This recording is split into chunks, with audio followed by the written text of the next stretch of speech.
I married an ice queen. For our entire marriage, she treated me with a lukewarm indifference that chilled me to the bone. Then came the terminal diagnosis. As I lay on my deathbed, my breath rattling in my chest, I asked her the one question that had haunted me for years. Did you ever actually love me? She just froze, staring at me in silence. Her lack of an answer was answer enough. I closed my eyes, expecting the eternal void. Instead, I was jolted awake by the glare of the sun hitting my face. I squinted, instinctively raising a hand to block the light. The sight of my own hand made me freeze. It was young, smooth, and strong, missing the calluses from years of grinding overtime at the office. At the front of the lecture hall, a professor was droning on about microeconomics, the chalk screeching against the blackboard. I looked down at my textbook. The year 2008, printed on the cover, assaulted my eyes. I had been reborn. I was back 18 years in the past. Lucas Morrow, answer this question. My head snapped up, meeting the professor's stern gaze. The scene was déjà vu in the truest sense. For everyone else, this was just another Tuesday. For me, it was yesterday, yet separated by a lifetime of heartache. I stood up. Out of the corner of my eye, I caught a glimpse of that familiar figure in the back row.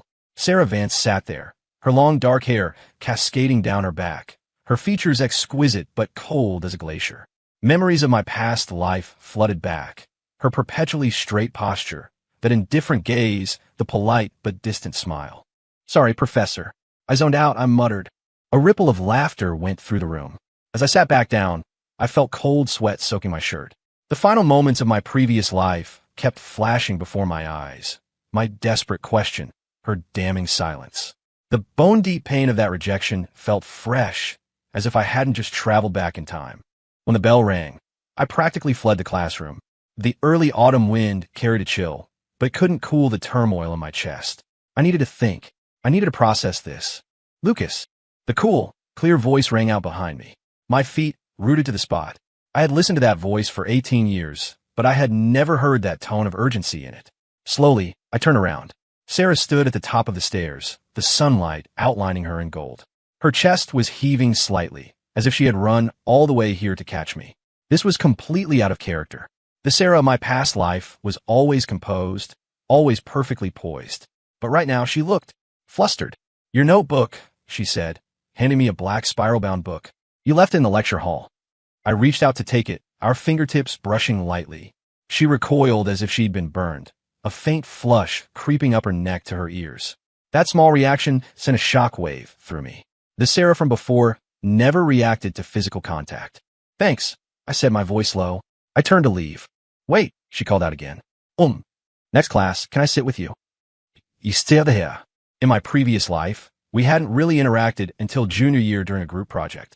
Back then, she treated me with the same polite distance she showed everyone else. But now, she was actively approaching me. Why? I heard myself ask. Sarah bit her lip, her eyes darting away.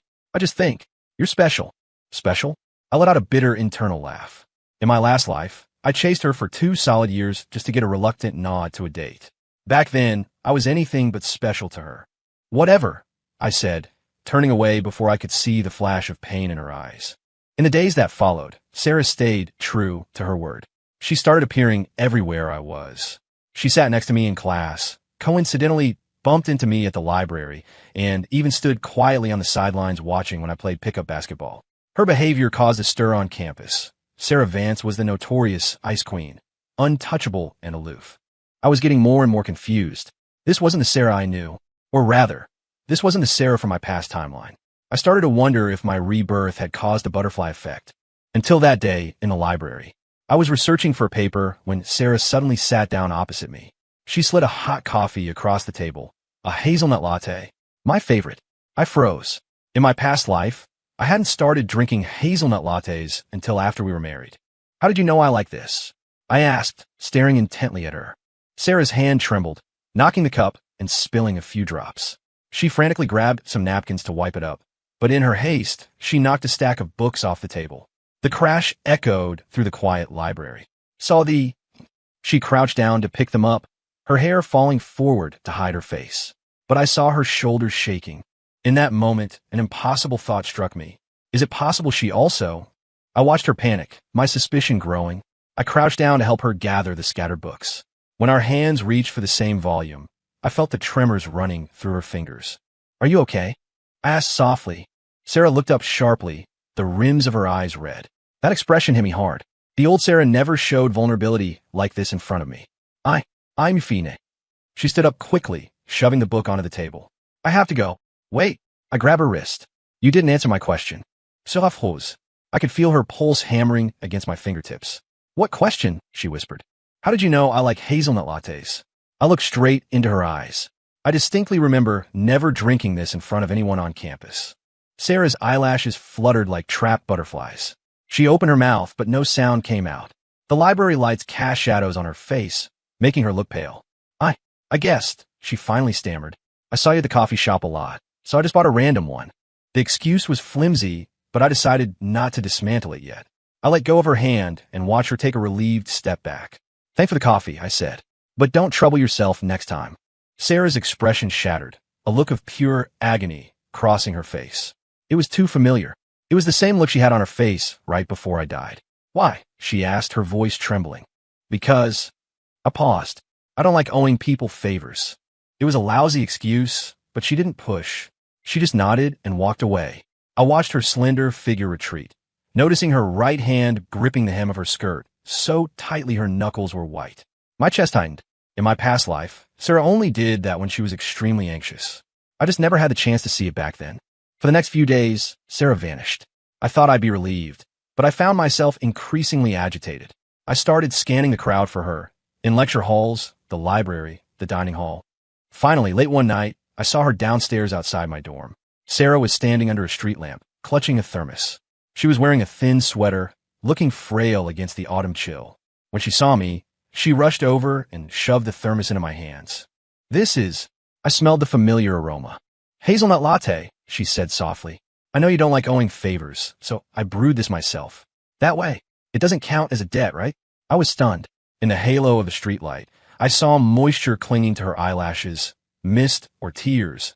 I couldn't tell. Her fingers were red from the cold. She had been waiting a long time. Why are you doing this? I asked. Sarah lowered her head. Because I don't want to lose you. The words hit me like a physical blow, shattering my defenses. I thought of her silence on my deathbed. Was she saying the same thing in her heart back then? Sarah, I took a deep breath.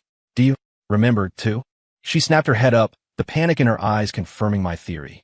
The tears finally spilled over, glistening under the street lamp. I'm sorry. She choked out. I was so stupid in our last life. I didn't know how much I regretted everything until I lost you. I felt a vice grip on my heart. I reached out to wipe her tears, realizing my own hand was shaking. So in this life, that's why I came after you, she finished. I know it's selfish, but can you give me a chance? Let me love you again, the right way. I fell silent. The memories of our past life washed over me. The lonely nights, the neglected affection, the love that never echoed back. But looking at the weeping girl in front of me, I realized I had already forgiven her. Okay, I whispered. Let's start over. Sarah threw herself into my arms, soaking my shirt with her tears. I held her tight, feeling her real, living warmth. In that moment, I finally understood that some love requires crossing the boundary of death to be seen clearly. Under the street lamp, two reborn souls held onto each other. This time we wouldn't miss out. I stood in front of the floor-to-ceiling windows of the library, watching the golden maple leaves drift to the ground outside. It had been a week since that night, and my relationship with Sarah had settled into a delicate balance. She still brought me coffee, but she didn't press as hard as before. I stopped avoiding her, but I kept a careful distance. Penny for your thoughts? Sarah's voice came from behind me. I turned to find her holding a stack of books, the afternoon sun creating a soft halo around her hair. Nothing much. I took the books from her. What are these? Psychology, she said. I thought, maybe you needed to understand some things. I frowned. Why? Sarah bit her lip. Because I want to tell you about the old me. Why I was the way I was. My heart skipped a beat. I followed her to a secluded corner of the library, quiet enough to hear each other breathe. I've had emotional detachment issues since I was a kid, Sarah said softly. It's not that I couldn't feel, it's that I didn't dare express it. My parents are hyper-rational people. They taught me that acting on emotion is a weakness. I remembered visiting her family home in my past life. That cold, museum-like mansion, and the couple who were always polite but utterly distant. So you learned to hide it? I asked. She nodded. I thought that was the right way to be. Until I met you. You were so good to me, and I didn't know how to respond. Every time I saw disappointment in your eyes, my heart broke, the words stuck in my throat. Her voice began to tremble. Then you got sick. I watched you get weaker every day, and I couldn't even manage a comforting sentence. That day you asked if I ever loved you. I want to scream that I did, that I loved you more than anything, but when I opened my mouth, only silence came out. I felt my chest tighten painfully. I thought of her silence at the end. It wasn't a lack of love. It was an excess of love she didn't know how to release. Since coming back, I've been reading these books, she continued. I want to change. I want to learn how to speak. But every time I get close to you, I get scared. Scared I'll mess it up again. I reached out and wiped a tear from her cheek. I finally understood everything. The coldness, the distance, it was armor. I'm sorry, she sobbed. I know this explanation is too late. It's not late, I interrupted. In this life, we have time. Sarah looked up at me, hope shimmering in her eyes. Are you really willing to give me another shot? I nodded. But this time, we work on it together. You learn to express, I learn to understand. Deal. She buried her face in my chest, weeping. I held her close, grounding myself in the moment. I soon discovered that Sarah had a cute quirk. Whenever we got intimate, she glitched. That day in the library, I simply tucked a stray strand of hair behind her ear, and she froze solid, like someone hit the pause button. Her ears turned red in real time, flushing from the lobes to the tips like ripening tomatoes. So, I waved a hand in front of her face. She snapped back to reality and took a step back, crashing right into the bookshelf behind her. A few books tumbled down. She scrambled to catch them, tripped, and pitched forward. I caught her just in time. Holding her close, I couldn't help but chuckle. Nervous? She went rigid. She could feel the vibration in my chest, smell the faint cedar scent of my cologne. Her brain short-circuited again. She could hear her own heart pounding like a drum. I have to return these. She wiggled out of my arms, grabbed the books off the floor, and bolted. She wasn't looking where she was going and walked straight into a glass door with a thud. I tried not to laugh as I jogged after her. You okay? Sarah was clutching her forehead, eyes watering. She wanted the ground to open up and swallow her whole. Let me see. I pulled her hand away. Her forehead was red. I blew gently on the spot. Hurt. That simple action sent her recently recovered complexion back into the red zone. She felt like her operating system had crashed. Basic language functions were offline. Seeing her look so dazed and adorable, I felt a mischievous urge to tease her. I leaned down and whispered in her ear, "You being this cute makes me want to bully you." Sarah scrambled backward, hitting the bookshelf again. She squatted down and buried her face in her knees. Please stop talking." I laughed out loud, crouching in front of her and patting her head. "I didn't know you were this adorable." She peeked up, eyes wet. Don't look at me." "Why?" I leaned closer. "You look great when you're blushing." Sarah looked like she was about to faint. She shot up. I have class." She turned to flee. I grabbed her hand. "Wait, I'll walk you." "No." "No need." "Yes, need," I said, tightening my grip. "Otherwise, you're going to walk into another door." Sarah wanted to cry. She had never been this embarrassed in her life. But the warmth of my hand holding hers kept her from pulling away. I led the malfunctioned Sarah out of the library. She kept her head down the whole way like a kid in trouble. I glanced at her occasionally. Her ears were still blazing red, cute enough to eat. "Sarah," I said softly. She looked up instinctively, met my smiling eyes, and immediately crashed again. I couldn't resist. I leaned in and kissed her forehead. "You're so cute." She turned to stone. Her brain stopped spinning. She forgot how to breathe. "Breathe," I reminded her.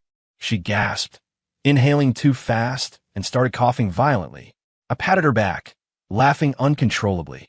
Later, at sunset, we walked side by side along campus path. The autumn breeze blew her hair, carrying the scent of gardenias. I looked at the girl beside me and suddenly spoke. "Wifey." Sarah stopped dead in her tracks. Glitch mode activated. Her ears did the tomato thing again. "W, what did you call me?" she stammered. "Wifey," I said matter-of-factly. "We were married for over a decade, weren't we? Even if it was the past life." Sarah felt her brain melting. She looked down, twisting the hem of her shirt. But right now we're college students." "So," I leaned in, "you're going to be my wife sooner or later anyway." She stepped back and bumped into a lamppost. She rubbed the back of her head, tears welling up. I checked her head immediately. "You okay?" She shook her head, refusing to look at me. "You don't call me that." "Why?" I teased. "You don't like it?" "No." Her voice got tiny. "It's just too embarrassing." Looking at her beet-red face, a wicked idea formed. I grabbed her hand. "Let's go get a room then." Her head snapped up, eyes wide as saucers. And now? Yeah, I said with a straight face. We've been a married couple for years, right? Sarah was barely functioning. She stammered, but we're students. It's not proper.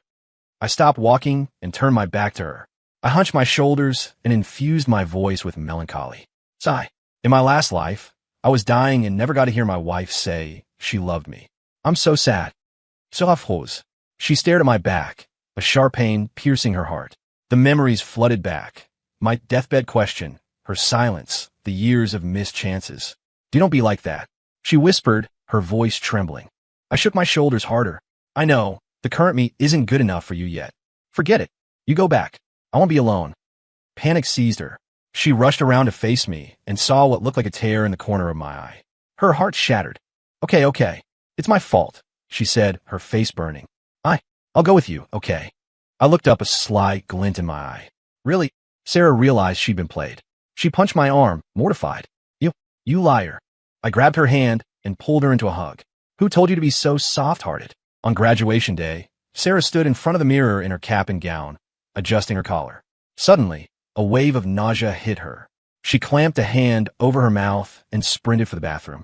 I was waiting outside, getting anxious, ready to knock, when Sarah emerged. She looked pale. What's wrong? I asked. She shook her head. Nothing. Probably just ate something bad this morning. I wasn't buying it. I dragged her to the campus clinic. When the doctor said the words, "Congratulations, you're pregnant," we both just sat there, stunned. Pregnant. So hasta. I recovered first. I grabbed her in a bear hug. I'm going to be a dad. Sarah went rigid. Her brain shut down completely. Speech was impossible. I let her go and saw she had gone even paler. I helped her sit down. What's wrong? Do you feel sick? She shook her head, but tears started falling. I'm not ready. My heart melted. I knelt in front of her, wiping her tears. Don't be scared. I'm here. But we just graduated. Her voice shook. So what? I took her hands. We've been married for over 10 years, remember? Even if it was the past life. I got a wet laugh out of her, though the tears didn't stop. You always say that. I pulled her into a gentle embrace. Honey, trust me. We're going to be the best parents. Leaning against me, listening to my steady heartbeat, she slowly calmed down. She looked down at her flat stomach, and a sudden warmth spread through her. After the news, our lives got busier but fuller. Between finishing up academic requirements and planning for the future, I took on the role of caretaker. I made sure she ate balanced meals, went on walks with her, and kept her stress low. One evening, we were walking outside our apartment complex. Sarah stopped and looked up at the stars. Lucas, she said softly, what do you think our baby will be like? I smiled and squeezed her shoulder. Doesn't matter. They'll be the happiest kid in the world because we're going to love them so much. Sarah nodded, a gentle smile gracing her face. I hope he's smart and brave like you. I kissed her forehead. And I hope she's kind and beautiful like you. She leaned into my embrace, soaking in the warmth. We stood there quietly, just enjoying each other's presence. I felt an overwhelming sense of peace and satisfaction. Thank you, Lucas, she whispered. Thank you for letting me feel love again. I held her tighter. No, I should thank you. You gave me a second chance to understand what real love is. We smiled at each other, our hearts full of hope for the future.